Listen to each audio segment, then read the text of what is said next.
Hey everyone, Tactics here, and today I wanted to give you my biggest gearing tips for the start of Season 3 to help you hit the ground running and maximize your item level gains no matter what you're starting the season out at. Before we get into the specifics of those tips though, we need to cover some of the massive changes coming to Season 3 that make it significantly different compared to previous seasons. So first off, starting day 1 of the patch, August 5th, week 1 as I will be referring to it, the season is starting, so basically normal, heroic, and mythic 0 dungeons are available, excluding the mega dungeon Tazafesh. The world boss is available, delves that are non-bountiful are available, and importantly, Great Vault credit begins. So you are going to be wanting to do a bunch of activities during week 1 in order to actually get a somewhat decent vault going into week 2. You'll actually be getting a Season 3 vault at the start of what most people say is the actual season start here on August 12th, which is as normal. You get the raid, you get Mythic Plus, you get the campaign, you're getting Tazafesh hard mode, that kind of stuff. The PvP stuff is beginning. So essentially the full season start, but you get this little bonus beginning part. So you actually have things to do in week 1 outside of just the campaign. It's not going to be overwhelming, but you will be able to earn champion track gear, which is going to be an upgrade for literally everyone, no matter what your eye level is going into the season. Outside of this, there are some other significant changes. So Valor Stones, they're going back to being non-transferable.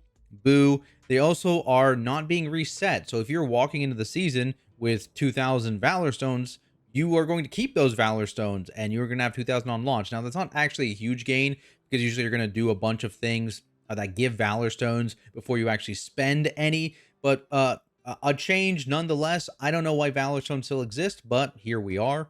The other change, which I will mention again later on when we get to it, is that Delver maps aren't actually available immediately upon the season launch. They're on step 2 of the Delver's journey, which means that you won't be able to get maps as drops until week 2, and then also once you've gotten to step 2 of the Delver's journey. So something to keep in mind. I don't think it's going to be super impactful, but you may need to do a few more delves in week 2 in order to actually get that drop is basically what that boils down to. Now, let's talk about these one step at a time. So we're going to focus initially on week 1, and then we'll talk about week 2. So August 5th or August 6th if you're Europe, sorry, EU, that rolls around and patch has dropped. What are we going to be doing? And what eye levels does those activities reward? Well, to help with that one, we've got this handy dandy sheet. This is made by Solso Breezy. I'll link his stuff down below. It's a really, really great resource. Shows all the different eye levels, the upgrade bands, how much veteran is, how much champion is, hero, myth, etc. What everything drops from dungeons to raids to delves to world content. Everything is available on this sheet. Again, that'll be linked down below. And we can look at this, and there's going to be a few things available on week 1. So first and foremost, the world boss. 688 champion track gear. That's 3 out of 8 champion track. That's going to be pretty good. It's warbound, the first one you're guaranteed to get. So might not be for your character, but nonetheless, you will want to do this to make sure you get that piece. The other thing you really want to make sure you do is your 6 Mythic 0 dungeons. This drops 681 on the champion track. It is 1 out of 8 on the champion track, which means it can be upgraded all the way up to 704. The other thing, with it being 681, means that if you are someone coming into this season with a high eye level over 681 in all slots, you can trade every single Mythic 0 drop, meaning it can be very, very valuable to run with friends and armor stack or trinket stack your groups in order to actually be able to trade some of these drops and have a higher likelihood that you get them as well and don't waste drops either. So that is a pretty big note. If you have friends, do Mythic Zeros with them. If you don't have friends, maybe try and get some similar armor types in the group finder when you are putting together these groups. Now, after you've done your Mythic Zeros, or at some point as long as you've done your Mythic Zeros, the next thing you want to make sure is on your checklist is delves. So the key for delves is not actually the loot you're getting, because bountiful delves are not available. You're going to be getting some like really crappy gear from doing your delves, but the big thing is the vaults are still the same. So if you do tier 8 vaults, if you do 8 tier 8 vaults, you are going to have 3 hero track slots in your Great Vault, and that is the highest track you can get from your Great Vault at the end of week 1. So when you open it up in week 2, that will be 3 hero track options with the potential of them being hero track tier. And that's a big thing for the start of the season, especially if you're not someone who raids at all or a lot. getting an extra tier piece week 2 of the season is super valuable. So you will want to make sure you complete your 8 rank 8 delves. Outside of this, there is a little bit of prep that needs to be done for week 2, and that is namely getting your bountiful keys. So there's going to be 4 keys available from doing your weekly events from those caches. The Awakening the Machine, the Theater Troupe, all that stuff. Probably something on Koresh, I don't know. But get your 4 keys from these caches because you're going to use those next week when Bountiful Delves actually open up. And if you're someone who was a low eye level character moving into the season, this is something you can do early on, and this will actually give you veteran track gear, so 668 eye level, which can go all the way up to 691. So not too bad for someone who's starting out the season much lower eye level if you're not someone who played in season 2. In a similar vein, if you're someone who didn't play in season 2, the other thing you can do this week is spam heroics. This number is actually wrong. It's not 619. That's the old number. It's 665, this number right here. So heroics drops 665 gear, 4 out of 8 on the adventure track, so it can be upgraded all the way up to 678, and that can just be spammed, right? You can just spam heroics, get as much gear as you possibly can. Again, if you armor stack, that is something that makes that a little bit easier, a little bit quicker, trinket stack, that kind of thing. And you can just spam these and get a bunch of eye level to kind of catch you up if you were someone that started out behind. If you are not someone that started behind, you have your gear, you've done your Mythic Zeros, your Bountiful Delves for your vault. There's really only a couple things to do. One, you could do it again on another character. If you're not someone that wants to do that, you really only care about this one specific character, you can continue to do world quests that drop coffer key shards if there are any. Not sure if these are going to be available in week 1, but potentially they will be. So you can maybe make up additional coffer keys if you do a bunch of these. The other thing to do, which also not sure what's going to be available week 1 in terms of crests, but technically Tier 11 delves will give you 7 gilded crests up to a maximum of 21 per week. So if gilded crests are available in week 1, you could slog your way through some tier 11 delves to try and get 21 of them. This may not be a great use of time because you're going to be able to get gilded crests next week as well. But if you're someone who doesn't really do a lot of keys and this is your only source of gilded crests, potentially you want to do this in order to actually get that initial 21 gilded crest, which won't be available the next week because they'll have a different 21, if that makes sense. Then that brings us to week 2 of the patch. Reset rolls over. We get to open our vault. It's got 3 nice hero track slots as well as your Mythic Zero slots, which only give champ track, so we're not really happy about that. But we get our 3 hero slots from our tier 8 delves. We get to either pick something or wait and see what we get from the rest of the stuff. There's no harm in waiting on opening or actually confirming this vault. You do not need to confirm it. You can see what it has and pick later. No problem there. In terms of what we're doing, again, World Boss is back. We get another World Boss kill. Woo! Champion track gear. Bountiful Delves are now open. We've already got 4 keys stacked up, so day 1, we can go run around, do 4 tier 8 Bountiful Delves, get 684 champion track gear day 1 immediately out of the vault. That's going to help us out a fair bit. Doing these also gives us a chance to get our Delver's Bounty map drop, which will give us a single 694 piece per week. Again, though, this cannot drop until you hit rank 2 on the Delver track, whatever that track is called. You have to hit rank 2 on that. So this may not drop off of 3 or 4 delves. You may need to do additional delves past this, but you can also get 4 more keys this week. So technically 8 bountiful delves worth over the first couple days of the patch are valuable to do. Also gives you another full hero track. Great Vault in the delve row of the Great Vault. So you're going to probably want to do that anyways, but just be aware you may need to hunt a little bit more to actually get this map and get that 1 out of 6 hero track item. Outside of this, we do have a Raid Finder available week 1, just the first wing, so you can run that, potentially get some veteran track tier pieces. Who knows? Take your chances there. You can run that or run that with some friends to maybe see if you can trade stuff around. You can finish off the campaign because step 4 of the campaign is going to be available here, as well as the epilogue to the War Within, which means that you can get your quest to kill Dementius to give you your free enchanted runed crest. Now, if you are someone who relied on story mode to actually complete that quest, you will need to wait till week 3 because that's when story mode unlocks. But if you're able to kill Dementius on week 2 on either normal or heroic difficulty, then that is something that you can complete and immediately get that crest. Now, another thing that is opening up this week is hard mode Tazavesh. So hard mode Tazavesh is basically just the base Mythic Zero version of this dungeon. It is just hard mode, and if you zone into it, you kill a boss, it drops hero track gear, 1 out of 6 hero track gear, so that is 694 item level gear, which is equivalent to what a mythic +6 and +7s drop.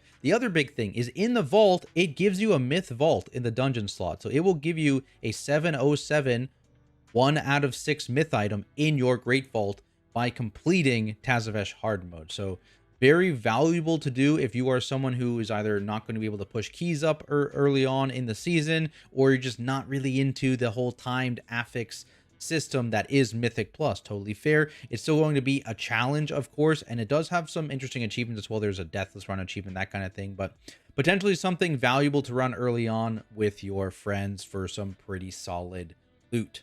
Course, if you are a Mythic Plus fan, Mythic Plus is just also open week 2 of the patch. So here is what the drop eye level is from these dungeons, as well as the Great Vault reward. So again, you will still be wanting to, if possible, fill your vault with +10s. However, that is not something that you should rush to do in the first few days of the patch. There's a few different breakpoints here, which are much easier than other key levels in order to run, which makes them much more efficient if you are someone that cares about the efficiency of what you are doing in terms of spamming keys. So first off, if you are someone that needs runed crests specifically, you're really hunting for runed crests, the best key level to chain farm is a +6. Why? It drops 694 1 out of 6 hero tracks. You will get hero track gear instead of champ track gear, which is just significantly more valuable.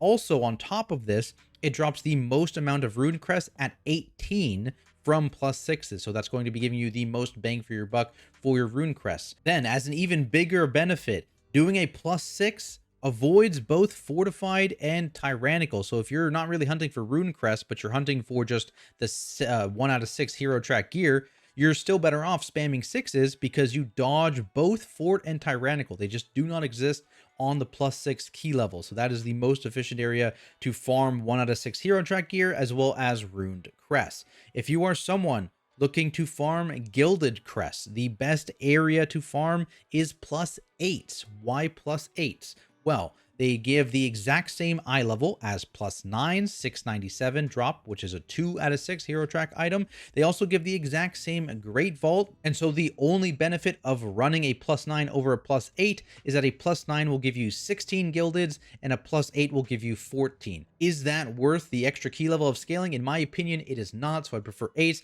and both of these are better than spamming 10s early on because you dodge the second affix of fort and tyrannical, whichever one is second that week. Again, you will still want to fill your vault with 10s if you're someone who's capable of doing that, but to initially fill out some hero track gear and get your gilded crest and then cap your hero crest after that, it's super valuable to just kind of spam 8s. It's also just way easier, do it way faster. You'll have a much higher success rate because it's -2 key levels of scaling and minus an entire scaling affix. And then on top of that, if you're someone who's worried about quote-unquote wasting these runed crests by upgrading a 2 out of 6 hero piece gear instead of a 3 out of 6 hero piece gear, which drops from the +10s and above, runed crests become irrelevant super fast in the season. Like by week 3, maybe week 4, if you're super unlucky, they're just totally irrelevant. So in my opinion anyways, it's not really a big deal if you are doing a few extra runed crest upgrade early on in the season.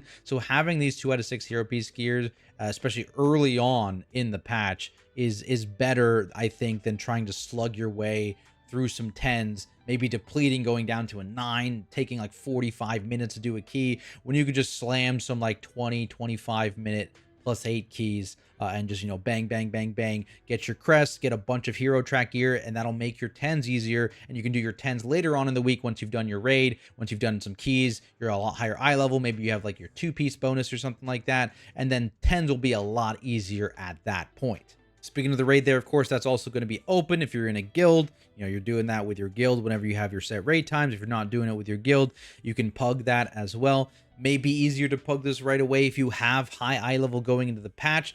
Might be easier to, you know, get your eye level up, do some Mythic Plus and do this later on, closer to the weekend. If you're someone who's maybe a little bit lower eye level going into the patch, kind of depends on what you're doing. But of course, you will want to try and do as much of the normal and heroic raid as possible, not only for the crest, but also your chance at tier, trinkets, weapons, whatever it is, which will make your life doing everything also easier. Outside of all this stuff, if you want to, you can continue to do those world quests like we mentioned in order to get those coffer key shards, which will bring you radiant echoes as well when you do those bountiful delves, which can give you more coffer key shards, and they can also give you valor stones as well if you're finding yourself in a situation where you are out of valor stones. But back to the coffer key shards, if you're able to get multiple sets of coffer keys from these shards that you've gotten from week 1 and week 2, that can be beneficial. Again, if you're someone who doesn't raid very much or doesn't push many keys, that's going to give you another champion track piece, as well as the ability to get your map if you still have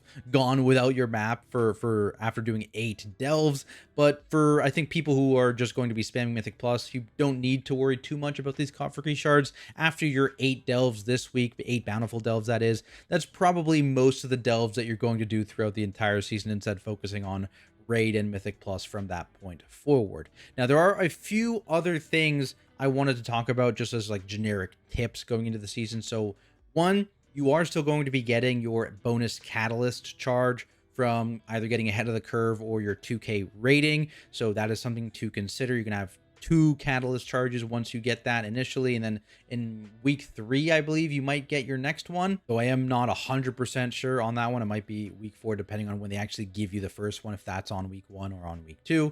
When it comes to sparks, you're going to be getting 2 half sparks on week 1 of the patch, the August 5th, first day of the patch. You're getting 2 of them, one from chest and then one from catch-up mechanics basically, and then from then on every week you get a half spark. So straight up right away you're going to be able to have a crafted item. That being said, do not rush to spend your catalyst charges or your sparks. Usually for almost every player, it's going to be worth waiting until your vault at the start of week 3, and even then you might be worth waiting for that vault and then also seeing what you get from raid if you're a raider as well. The exception there is going to be like people who are like Hall of Fame raiders who do things like splits and need to commit these upgrades early on for power. They're following a different set of rules, but just for your average player, that's a nice thing to do, because it feels really bad if you send one of these limited resources on something and then you immediately get a myth track upgrade in the same slot from your vault, and like, oh, what am I going to do now? That feels wasted, right? So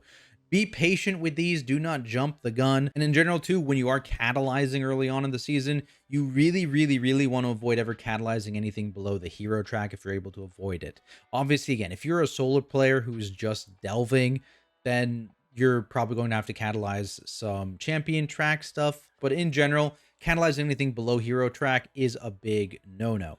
The other thing is for brand new players or for new characters maybe that didn't play in Season 2, the Titan Disc belt is still available. Here's Mr. GM. Shout out Mr. GM. We love him. But the Titan Disc is available. This is a belt you got from delving. So if you are a new character, make sure you get the quest in Dornogal to get this belt. You can look it up on Wowhead if you need. It's just in the delving area, basically. You can pick it up. And you do basically delves to upgrade it to 701. So it's essentially a free 701 belt. If you are not someone who has gotten it in Season 2, it is still available.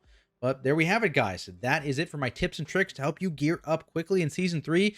Do you have any more that I missed? Let me know down in the comments below. And while you're there, make sure you hit that subscribe button, because we've got a ton of great content coming, including pug-friendly route guides, normal, heroic, and mythic Mana Forge Omega guides, and much more. Of course, I need to thank all my amazing Patreons for their continued support and making videos like this possible. Otherwise, appreciate you guys for watching, and I'll see you all in the next one.